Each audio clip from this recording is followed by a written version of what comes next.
What is going on, monkeys? It has been quite a while since I've done one of these kinds of videos. You know, I skipped the OP-4 pre-release, but we're gonna go right into OP-5 pre-release, or should I say the first anniversary tournament. If you guys don't already know, they kind of mixed the pre-release into this first anniversary tournament, which I think is great. It's basically just a glorified pre-release. We get a couple extra promos, a Dawn pack. Here's the Luffy promo you get.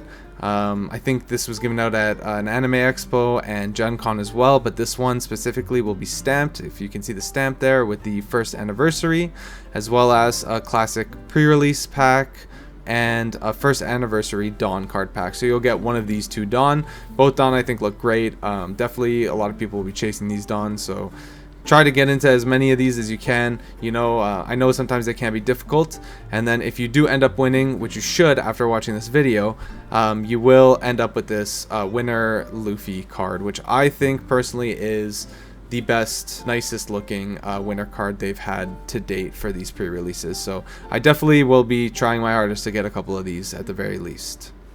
I'm also pretty excited for the set. You know, shaking up the meta. We got Sakazuki, Anel. This is like a game-changing kind of set. A lot of super good support is coming in for older decks as well. And with the ban list just being lifted, I think it's going to be a crazy OP-5 meta, especially right before Nats. So let's go ahead and get right into the video here. So I'm not going to focus too much on the basics, but I'll just go over the important ones very quickly in case this is your first pre-release or you haven't seen any other pre-release videos. So basically, you're going to get 6 packs. You're going to open your 6 packs and you're going to make a 40 card deck. Everybody will be playing with their 40 card decks to try to win the tournament and get the Luffy card and whatever other prizing your LGS is willing to give you. So the basics in this is every single blocker that you get in your 6 packs you're going to put in your deck for sure. Every single 2k counter that you get is going to go in your deck also for sure. And then almost every 3 cost vanilla that's a 5k, 4 cost vanilla that's a 6k, and 5 cost vanilla that's a 7k is going to end up in your deck, just because there's not a huge pool of cards to play from, and those are just bodies that fill out your curve and end up being useful units. But those aren't the kind of cards we're going to go over in this video. We're going to get into more specifics and technical cards. So we'll start off here with the generic leaders as well. We have the older ones from past sets, which you are allowed to play, so I'm not going to cover any of those, but I just do want to mention the Luffy, the Katakuri, Zoro, and then in my opinion, best one for every pre-release is the Eustace Captain Kidd. But we'll get right into the new leaders because I am kind of excited for these 3. Of the new leaders this set, I think that these 3 are the most viable in sealed. We'll start off with the Sabo. So if your character with 5,000 power or more would be KO'd, you can give that character minus 1,000 power during this turn instead of being KO'd. So it has to have 1 Dawn on him and it's a once per turn effect. The only downside to this card is that it's multicolored and has 4 life.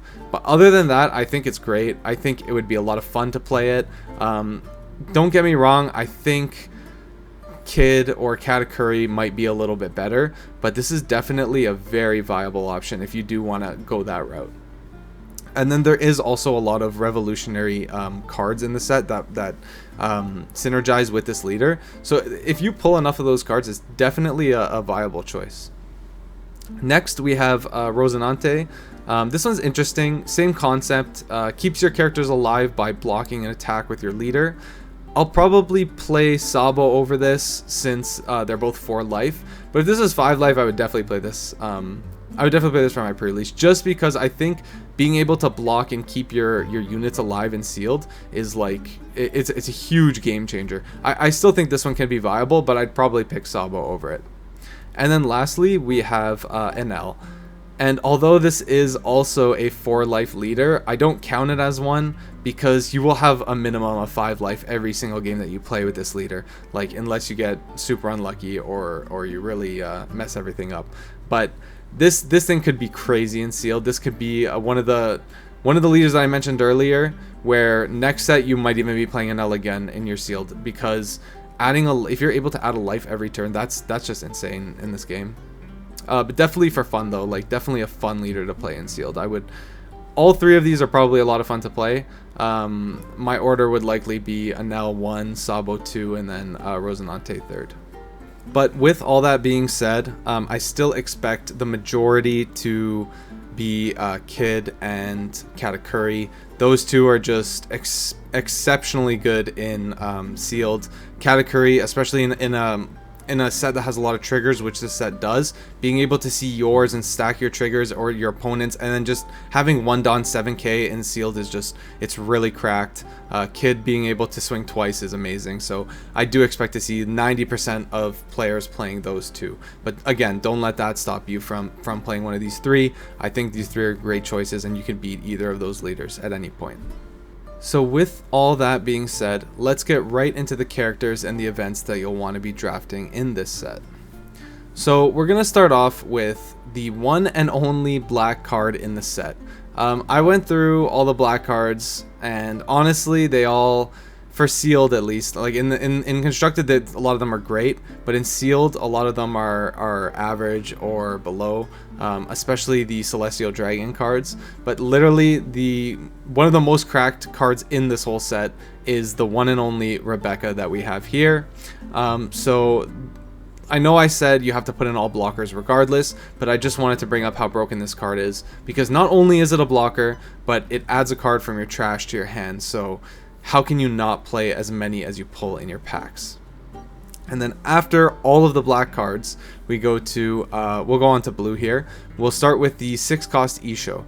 So the reason that you would want to play this is because it freezes a 7-cost or lower for 1 turn, which is great in sealed. If they play a unit and they're gonna go for a game, because you won't have a lot of units the entire game.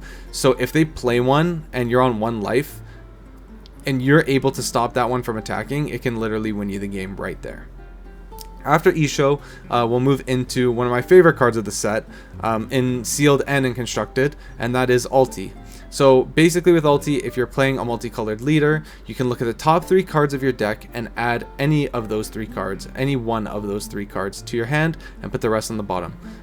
It's got a good stat line, it's got an amazing effect. Why wouldn't you play it? It's also even got a 1k counter.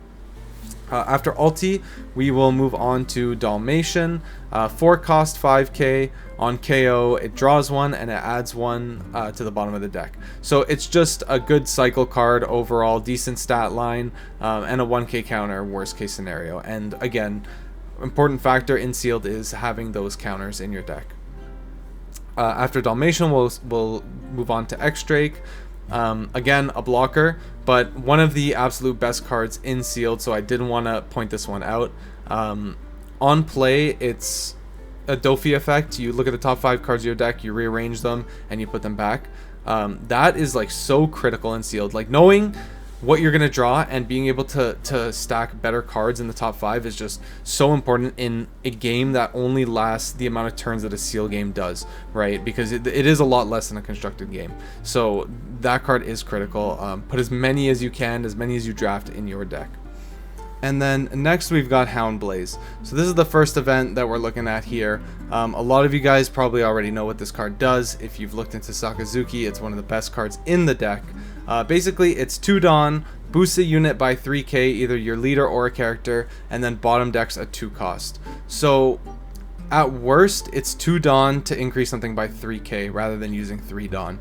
So yes, you're negging 1 card, but it's usually only when you're going for game. The important part is that you can bottom deck a 2 or less, which is usually a blocker, especially in sealed, and then it also has a trigger, so why wouldn't you play as many copies as you draft?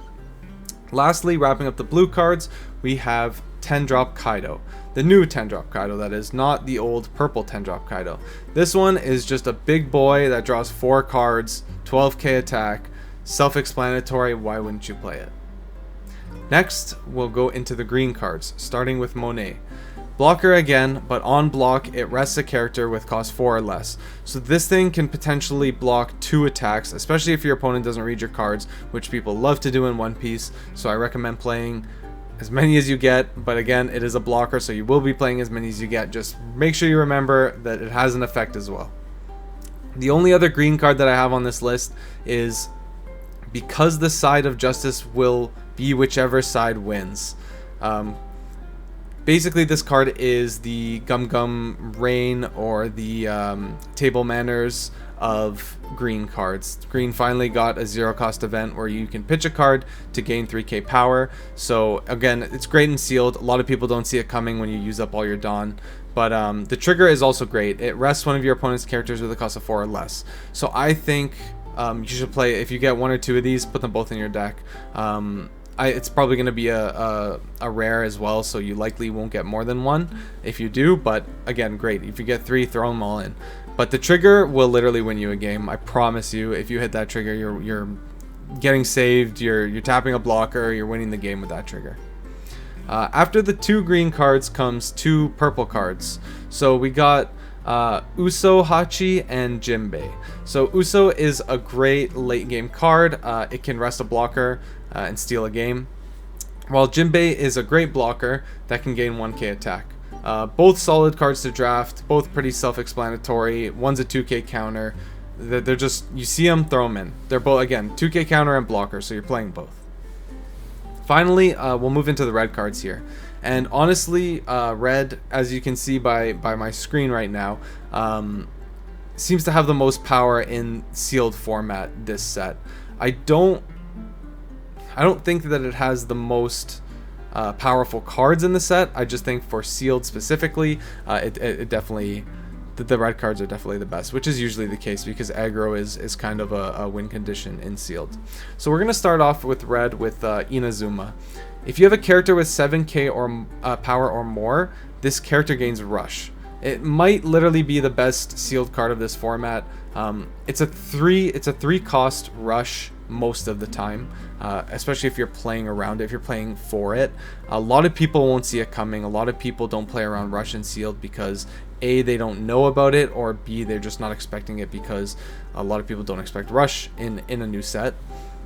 But one of the best cards, again, and it's a 1k counter. Put as many as you get in your deck. You're going to be swinging at face all the time. You want to see this card for sure.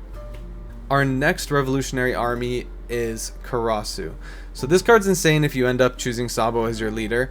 You can minus their leader with it and swing a bunch of times for some crazy combos. But again, your leader does have to be revolutionary army. So if you draft a lot of these cards and you get a Sabo, well, you can bring a Sabo too.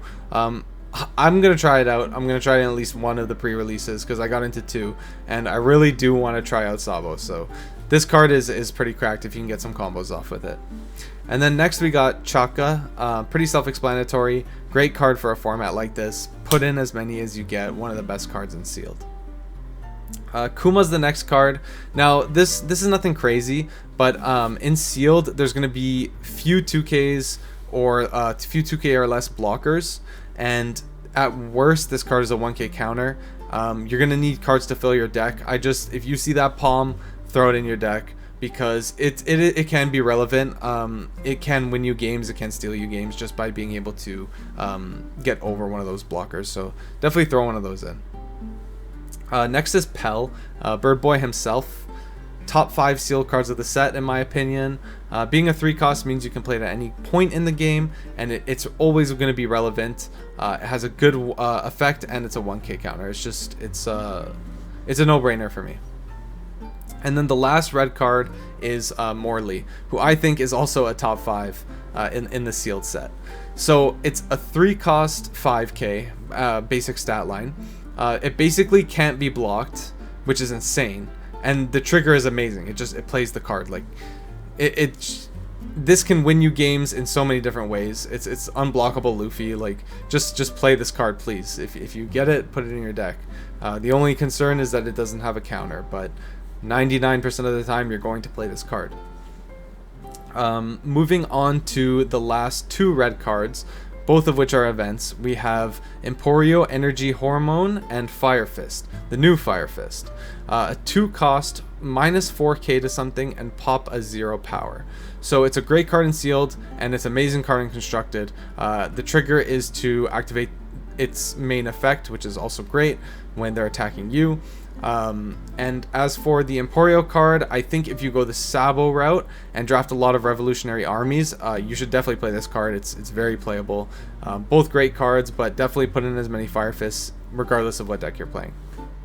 And then the last color we're going to get into here is yellow, which is not surprisingly has some great cards in sealed, because yellow is just always like that. A lot of triggers, a lot of funny effects that just happen to work well in sealed. So the first card that we have is Amazon. This card's honestly not bad at all. When I first read it, I got the effect confused and I thought you could minus their leader on their turn, but then I really read the card and I realized that it's when they're attacking. But still a good card. The effect forces your opponent to lose something very valuable, right?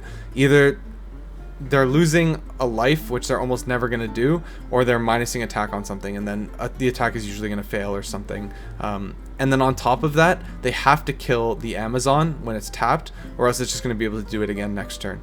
So despite, like, it is a 3 cost, a lot of the time you're not going to want to play it on your 3 cost turn, but it can come up. I think it's pretty cool. I don't think a lot of people are going to be playing around it. I don't think a lot of people are even going to know what this card is going to do, but it's definitely something to consider. I thought it was a really cool card. I wanted to keep it in the video. And then next we have Enel, boss monster. Rush cards are broken, like I said, and it's almost impossible to remove. I think it's an SR. You probably pull 1 if you're lucky, throw it in your deck, can win games big time. Rush is like huge in this format for sure. And then we have Satori, literally the best card in the set for sealed, hands down, and it's a vanilla. Worst case scenario, you're tapping 5 Dawn to play this card. Best case scenario, it's a 2k counter, or it's a trigger to discard a card and play a 5k body off life in sealed, which is cracked, especially if it's your first life. You might literally auto win the game if you hit that off your first life. And then the very last card that I have here on my list is a yellow event called 200 million volts Amaru. It's a plus 3k with a potential to rest another blocker, so, or another attacker if you need to rest something. It can definitely come up. I know it's not a 2 cost 4k, but the effect is good enough where it's a 2 cost 3k and it's still worth leaving 2 or using 2 Dawn for it. And then that wraps up all of the cards. Just try to keep in mind, one of the most important things in this format is having a lot of counters, and most importantly making sure that your curve is good. You want a lot of 3 to 5 cost cards, very few 1 to 2 cost or 7 to 10 cost cards that you plan on playing, like physically like summoning the units. And then one other thing to keep in mind is that everybody is playing sealed. You know, you are not the only one. Your dog shit deck that you just made in 30 minutes, it could be literally the best deck in the room because everybody else's dog shit is dog shittier, you know. Don't give up right off the bat if you open your 6 packs and you don't pull an alt art or you don't pull some great cards. Like, there have been times where I haven't pulled an alt art and my deck is just absolutely insane, right? At least I have a better chance of winning that winner card at the very least. So just don't give up early. You guys will do great for sure. With all that being said, I do hope that you guys enjoyed the video. Don't forget to like and subscribe. I'm planning on releasing a lot more content like this for OP-05. I'm really heavily back into the game again with Nats coming up, so I do have the time now to kind of put into the channel and add a lot more content. So I appreciate you guys for sticking around to the end of the video. Again, I hope you enjoyed it, and thank you guys again.